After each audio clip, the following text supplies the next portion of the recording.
Another President, yesterday Vice President Leni Robredo was in Siayan, and she responded to one interview, and she said that with all the killings, you're seemingly promoting culture of impunity. Your reaction to this? You can ask, there are about how many thousands? Ang military natin, about 200 plus. Ang police, mga 300. Magtanong ka ng isa kung may inutos ba ako, pagbarilin mo yung tao na nakaload, nakatali o sa likod. Magtanong ka, isa. Kung may magsabi sa iyo na yan ang sinabi ni Duterte, mag-resign ako. Mag-resign ako, bukas. Iharap mo yung sundalo o polis na sabi na, sabi ni Robredo. Kasi, kung sila ang presidente, ewan ko. Kung si Rojas, patay.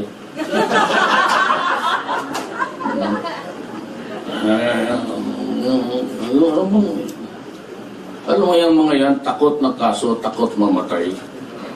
Dahil na hindi ka sa pwede trabaho na ito, takot ka mamatay, takot ka na kaso, patay ka. You're in paralysis pagka gano'n. Di mo puntahan yung mga sundalo, di mo puntahan ng mga kampo. Gusto mo lang sa Malacanang, tapos yung mga tao na mamatay, sumasabog na ang mukha. Dahil hindi ka mo lang magpakita ng solidarity. Ayaw mo punta ng dulo, kaya baka masabog gano'n. Kung mag-presidente, duwag-duwagan dito. Ako duwag ako, pero tapang ako bigla kasi. Sana yung ibang maganda, wala naman. Puro mong kayo. Totoo, sama yung dito na binibiro ko. Wala man. Puro lalaki. Sus Maria Josep. Huwag kayo magpisil-pisil-pi sa akin. Ayaw ko yung buka ninyo magdikit dito. Other topics, sir. Sir, sa war on drugs natin, most of the drugs talaga galing po ng China. Yung mga nahuhuli po natin na foreign national, marami po, mga Chinese. Ano po bang commitment ng China sa inyo regarding yung ating war against drugs? You know, when I went to China, I was talking to the president. They have the same problem now, all serious. Mas marami. Nakakaroon na sila ng problema sa Cebu. And it's not a matter of exporting. Ang export naman nila kasi tinatapo nila sa dagat. Sometimes in the international water, so as not to, walang violation, international waters, hindi naman piracy na you can be charged anywhere, any crime for that matter. Tapos, pipick upin ng mga regions 1, 2, and 3. Yan sila. Wala masyadong. In Mindanao dito, malakas ang luto ng Cebu, Lanao area. Dito lang. And, dyan sa bandang Buldon, yung koridor na yan dyan, malakas ang yung ngayon na namatay. Tapos ang problema kasi sa the rebels now, I think that they are also fighting up front using Cebu. So parang lulungin mo na yung kalaban mo. Problema is mga anak natin at tinatamaan eh. Hindi naman tayo papatol kasi ng Cebu. At this age. It's always the young, and that is why I am outraged. Because with the 4 million Cebu addicts, that's not a joke. So anybody who really tries to trivialize it, just like the countries of the West, hindi mo pinag-usapan, sana magtanong na how are you doing, are you able to set up. Wala, ang doon tuloy sa mga kriminal, ang ano, wala mo lang sinabi na may nagamot na ba dyan, baki 50 mil. Even to ask, how do you cope up with the contagion? Walang tanong. Ang tanong tuloy kung ano yung buhay na anak. Kaya ako lumiinit ng ulo eh. Kaya ako talaga nag-iinsulto ng tao. Umiinit na. 4 million is 4 million. It is not a joke.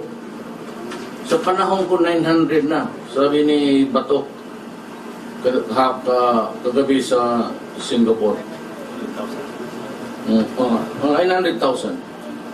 Dito 900,000. Idagdag naman sa Mitama. Napayaan eh na kaligtaan mo. I am not blaming anybody. Nandiyan yung problema eh.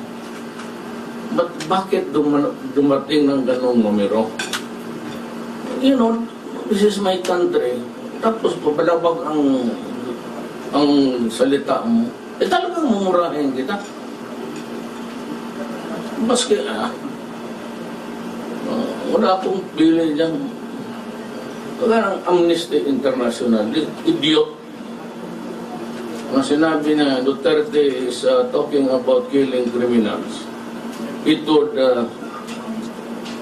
inspire the police and military to commit abuse. What are you talking about? Idioto ka. Yung sinasabi nila na encuentro, it really happened in Davao. I was only 3 months mayor. May kinidnap doon sa Davao. Maski sinong 3 months lang ako. Yung uso na kidnap. Maski mismo sa downtown dinadampot yung tao. Kaya 2 months after, sinaulit nila ang bata. But he was a teenager, 16 years old, Chinese. Pagde doon, kumain pa sila sa bahay, nagpaluto pa ang mga unggoy. Nagpaluto, kumain doon, daradala yung pera. Kaya nung paglabas niya, nandoon ako sa hagdanan. Medyo wala kasi sumakay pa sila, pero malapit sa hagdanan, sa tabila ng... Well, paglabas ng carbine doon sa window, inubos na namin. So, totoo yan. Nandoon lahat media. Sa likod. Saka, ang crime yun kidnapping. Itong idioto na to, si Duterte that he killed so many criminals, talaga. Ba't mo pahirapan ka po at tao mo?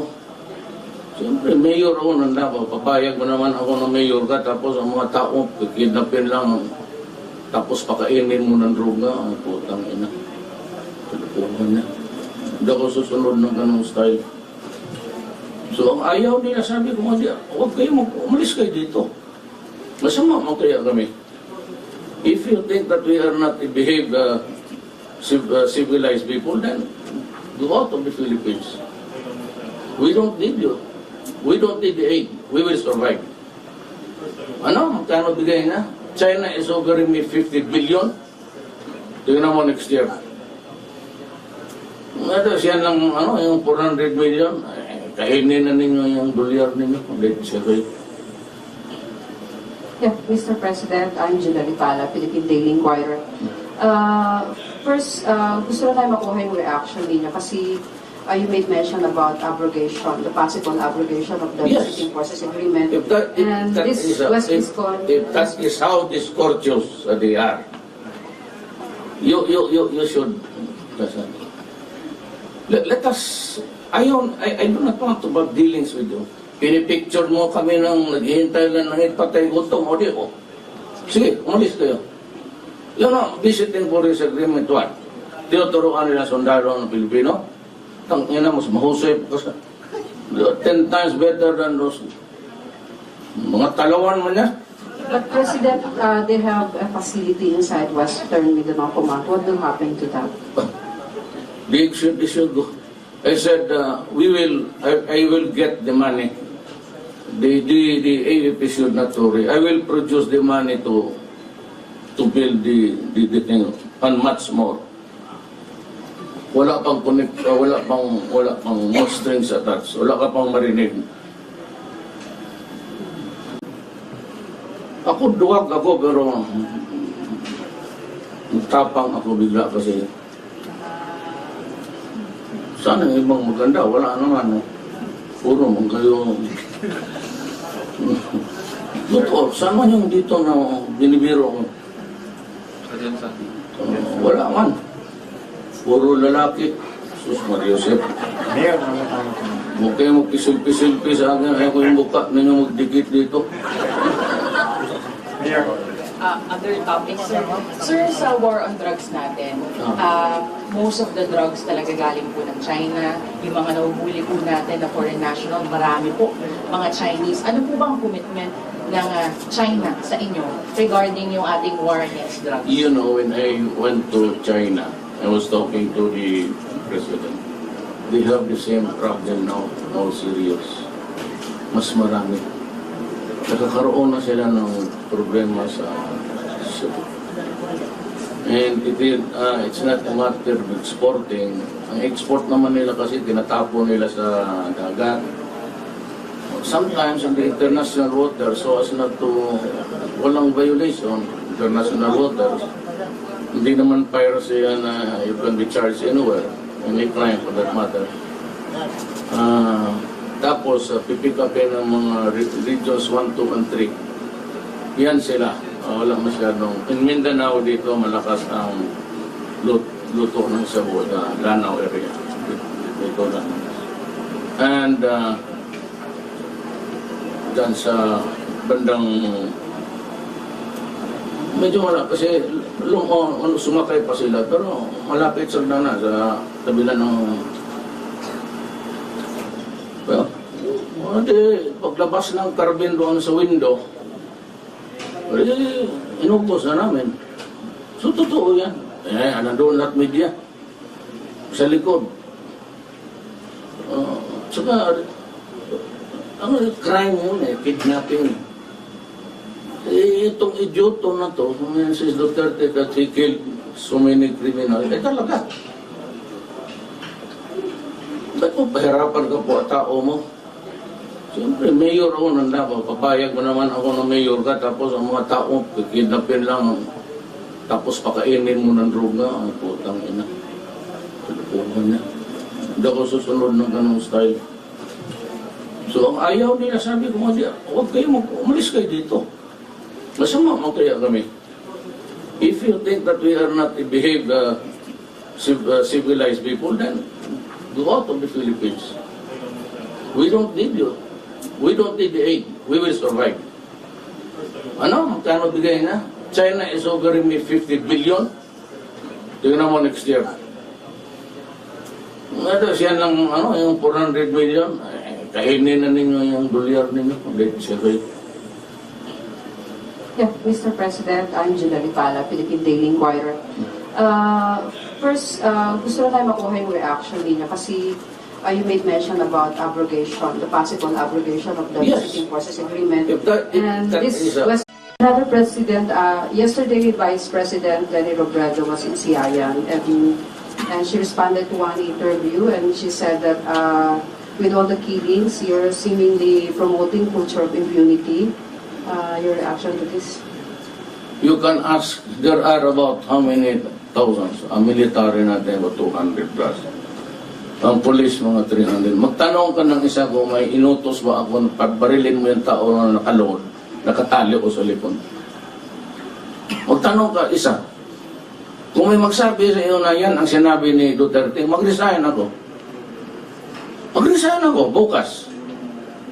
Yarap mo yung sundalo o polis nagsabi na sabi ni Robredo. Kasi, kung sila ang presidente, ewan ko lang. Kung si Rojas, patay.